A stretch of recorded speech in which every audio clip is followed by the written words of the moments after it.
So we are not putting an end sa mga numbers ng ating mga intel. We are not putting an end sa mga numbers ng ating mga intel. We are not putting an end sa mga numbers ng ating mga intel. We are not putting an end. Absolutely. It's not this is just the first part of it. So after this, we will try to study further. That's why we have an assessment of the teams this morning. We will make another round of question and answer portion.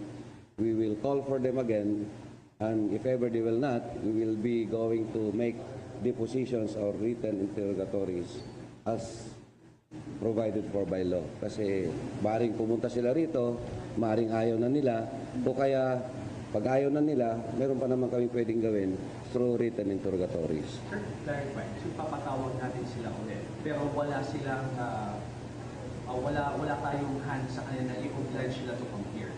Is that the case, sir? As of now, wala pang hands. Pero kapag nakakita na kami ng strong evidence against them, then before filing of the complaint, readily we will be calling for them kasi yun naman ang requirement ng batas. Sir, dun sa mga pumunta sa agent, sir, may nag-check kayo doon na may mga planning or o wala? Ongoing yung checking kasi kahapon pa nag-check niyan. We still have to coordinate with other agencies. Aside from the files that we have, hindi pa tapos. Yung mga nauna naman na na-check namin, wala naman. Pero I'm not telling na yung buong 30 or 30 or more ay wala lahat. Kasi hindi pa tapos yung pag-examine kung meron silang warrants of arrest. So can you identify the two who confessed and the one who stated an admission of fact? Di ba identified na sa TV yun yung dalawa? Identified. Yun. Pero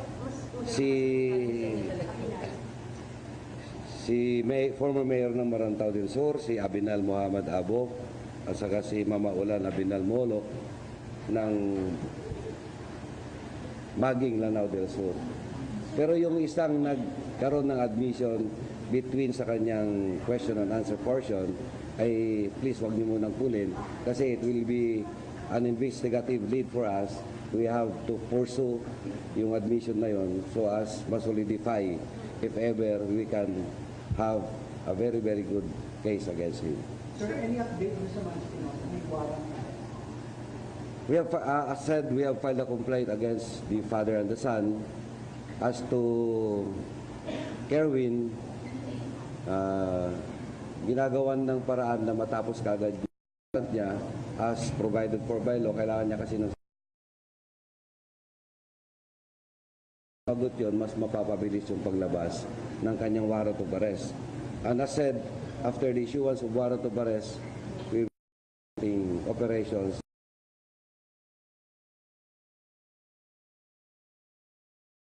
In fact, more than obliged to do that.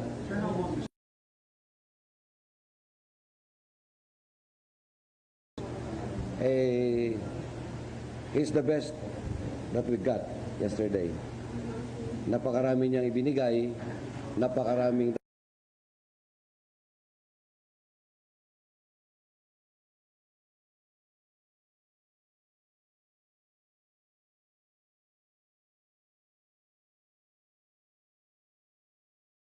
a very fatal blow for the drug operations sa kanyang kinasakupan. Sir, kasi wala siya ba tayo? Wala siya pa sa kanya? Isasampa against France.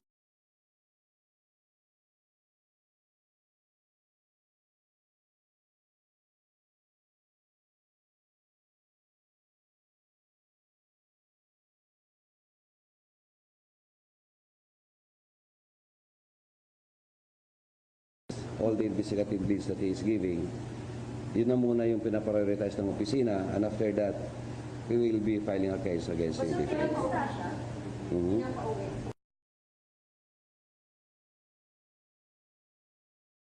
He is at liberty as of now. Pero sa kanya mismo, parang on his own volition, nandito siya sa opisina ngayon.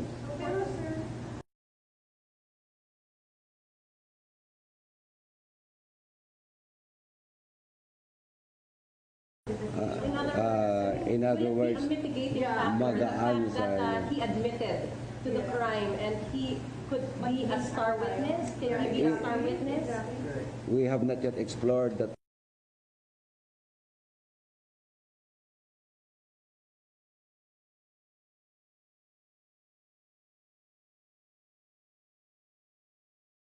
idea. As said, ang aking priority ngayon is a go for all the leads na kanyang ibinigay. Sir, clarification, nasa Boston.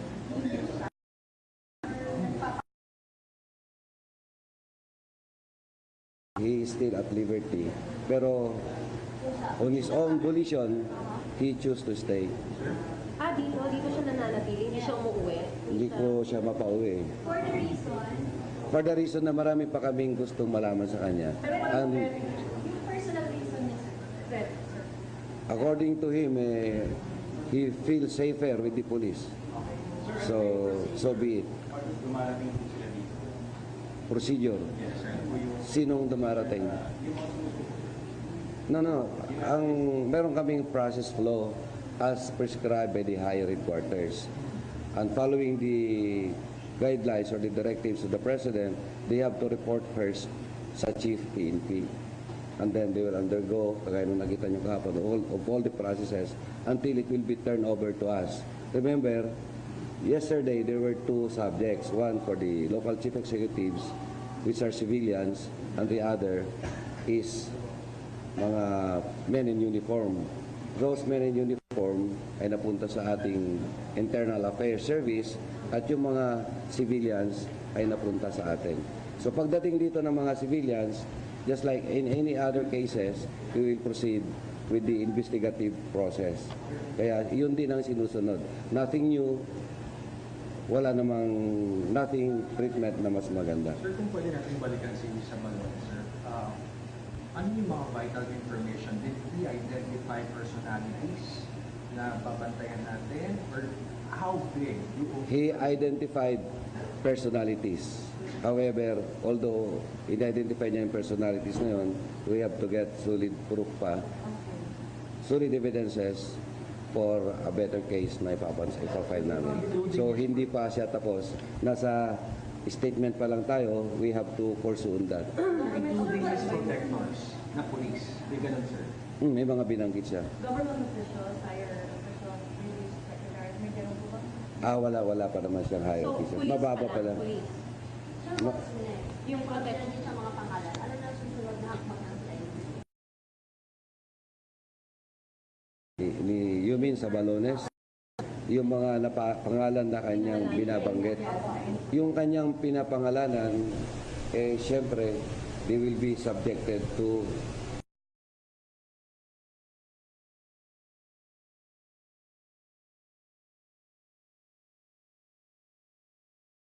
for a filing of a case, we will verily file a case.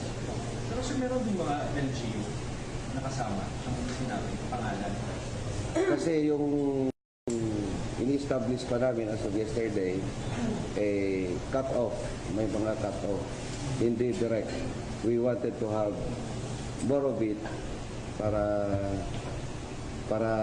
mas maganda yung ating ipapile. Nakakahiya naman na I will be talking like a dog now, barking like a dog, na hindi ko naman lalagyan ng ebidensya. Yesterday it was already mentioned by the Chief PNP that part of the statement ni sa Balones, yung pagbibigay ng payola sa mga nakakatanggap ng payola weekly.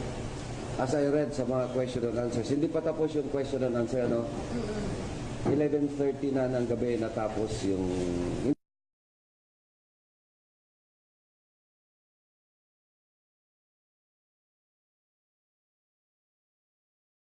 Tuloy-tuloy pa ito.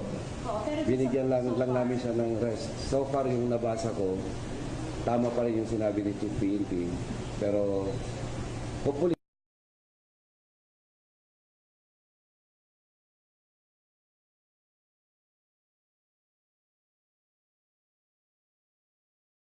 pero definitely we will go there. Kasi hindi pa siya tapos. Kaya sinabi ko ngayon, 11:30 kagabi siya natapos dahil sabi niya magpahinga naman, napagod na siya.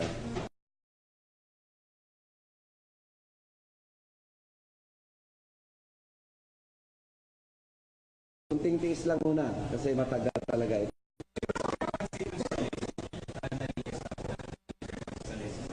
Sa list. Sorry to tell you na hindi nanggaling dito ang list. So, CIDG has no authority or no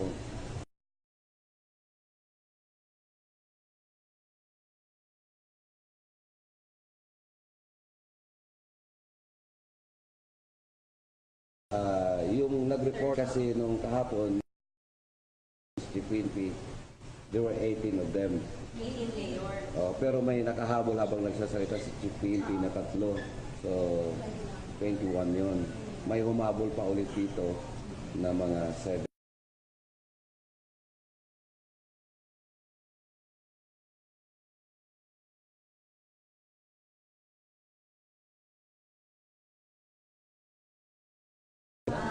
Pero sir, will you create a task force for that specific investigation? Now, there are also mentioned na may kaparating pang ibibigay or ilalabas sa mga pangalan.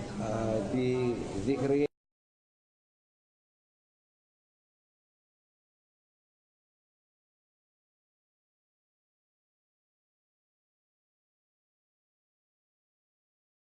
to do this. Kaya nakita nyo kahapon, 6 yung venue na pinupunahan nila. Sir, sa amin you're expecting more to come. Mga ilan pa yung sa center leaders na Hindi, kay Chief sila nagbibigay ng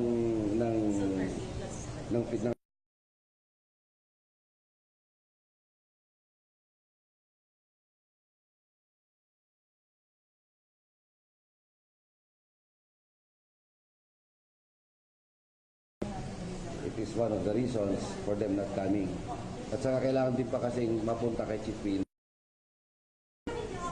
sa mga may kababalikin. Soon sila pa. We will be inviting them again. Invitation.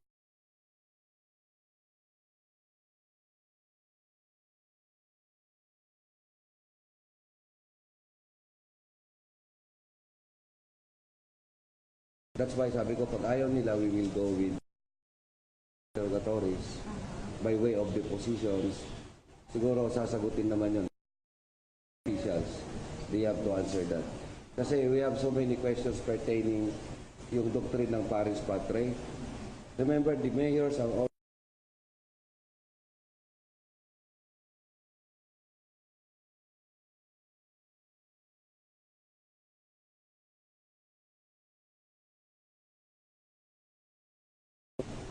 surrendered. It does not put sense kapag kayong mayor sabihin na wala siyang alam despite ang dami nang nagsusurrender sa kanilang lugar. Those things we really wanted to push through.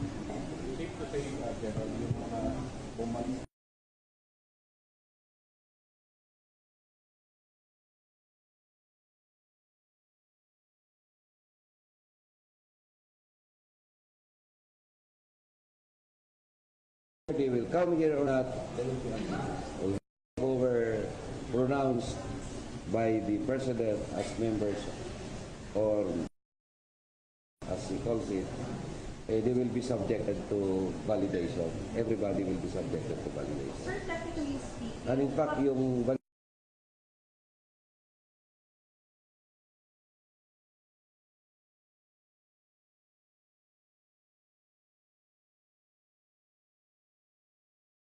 it is a continuation regarding you are known or not as part of our discipline.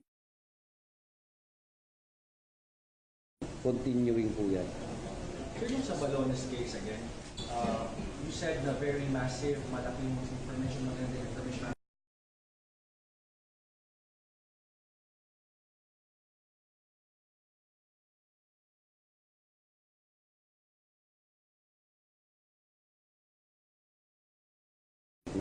But we have to validate. We should be very, very careful in validating this, very careful in getting evidence, which is Afghanistan trials. So, anong instruction nyo sa mga tao na may nagkakaroon ng ebidensya sa ground?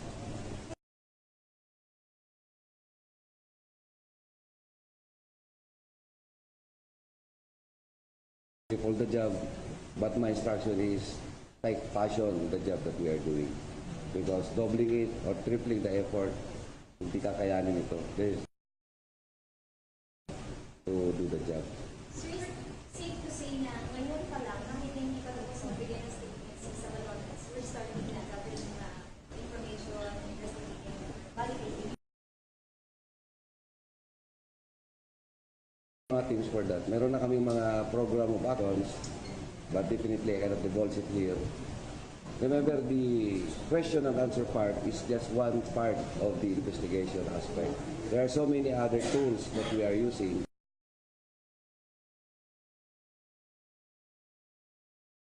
One of the aspects. So marami pang ginagawa. Kailang we really have to do it with deliberate. We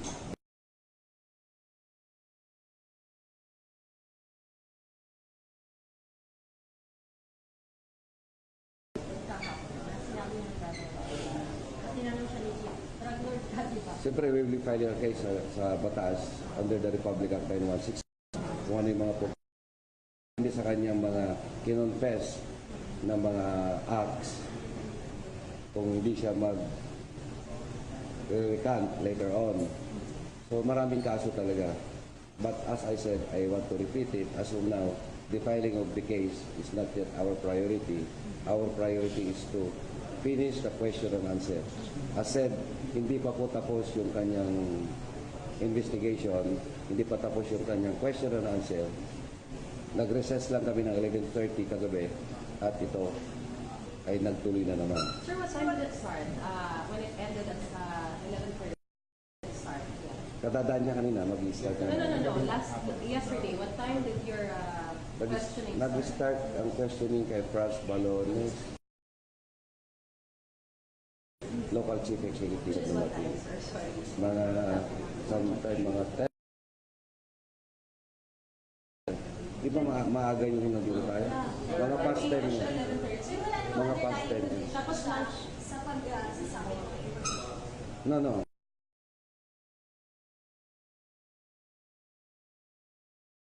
Sir, para sabi niyo po kasi general executives yesterday. So, can you just clarify, sir, despite their denial, are they already You mean to say the denial?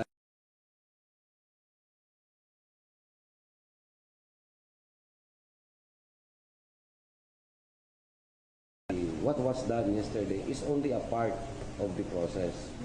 Marami pang tools na gagawin, marami pang aspeto ang investigations. It's not only on the taking of the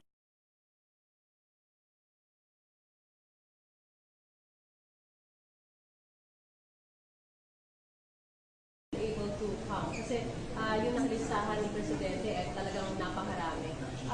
Meron bang sanction or something? I mean, there's no case filed against but ano ba ang plan?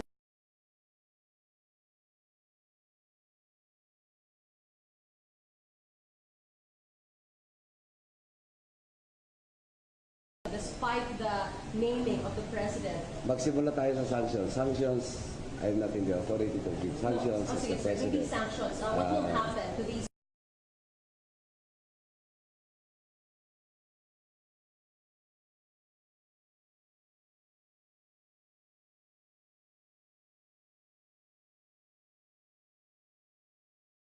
Yung ating question and answer portion which was done yesterday, yung ating investigation yesterday, it's only a part and parcel of the whole course of investigation.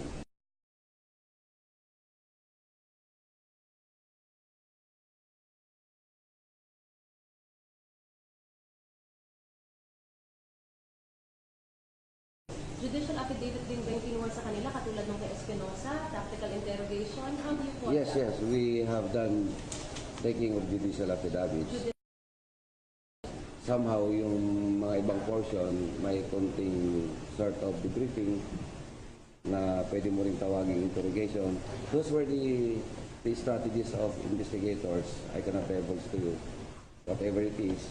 Pero yung mababasa nyo na statements are all in the form of judicial affidavits. And all this can be used as a basis for filing. Yes, yes. Everything can be used as in the filing of case. Support, hindi man para sa incrimination, sure na walang abogado, or No, they have lawyers yesterday. They have lawyers. sa balones. Si Balones, he has also his lawyer yesterday. He has a lawyer, and I invited a lawyer from the PAO. So just to see to it na hindi ako matatamaan. So, ibang lawyer, ilang ibang mga local The local chief. So we are not putting an end sa mga numbers ng ating mga intel. We are not putting an end sa mga numbers ng ating mga intel. We are not putting an end sa mga numbers ng ating mga intel. We are not putting an end. Absolutely. It's not this is just the first part of it.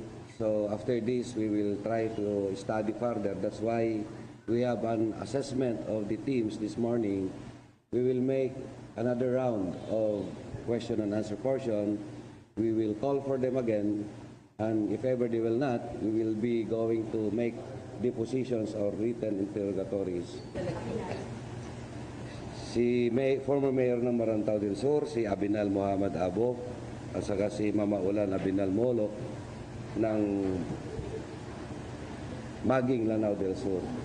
Pero yung isang nagkaroon ng admission between sa kanyang question and answer portion, ay please wag niyo munang pulin kasi it will be an investigative lead for us. We have to pursue yung admission na yon so as ma-solidify if ever we can have a very, very good case against him. Sir, any update mo sa mga Espinosa? May warrant na? We have ongoing yung checking kasi kahapon pa nag-check niyan. We still have to coordinate with other agencies. Aside from the files that we have, hindi pa tapos. Yung mga nauna naman na na-check namin, wala naman. Pero I'm not telling na yung buong 30 or 30 or more ay wala lahat. Kasi hindi pa tapos yung pag-examine kung meron silang warrants of arrest. So can you identify the two contests and the one who stated an admission of fact? Di ba identified na sa TV yun yung dalawa? Identified. Oo, yun. Pero mas Si as provided for by law. Kasi maring pumunta sila rito, maring ayaw na nila, o kaya pag ayaw na nila, meron pa naman kami pwedeng gawin through written interrogatories. Sir, clarify. So, papatawag natin sila ulit. Pero wala silang, wala tayong hand sa kanila na i-oblige sila to come here. Is that the case, sir? As of now, wala pang hands. Pero kapag nakakita na kami ng strong evidence against them, then before filing of the complaint, readily we will be calling for them kasi yun naman ang requirement ng batas. Sir, yung sa mga pumunta sa agent, sir, may nag-check kayo doon na may mga... Said we have filed a complaint against the father and the son as to Kerwin, ginagawan ng paraan na matapos kagad niya as provided for by law. Kailangan niya kasi ng pagot yun, mas mapapabilis yung paglabas ng kanyang warrant of arrest. And as said, after the issuance of warrant of arrest, we will be operations.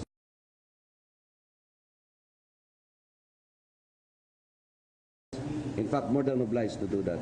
Sir, how about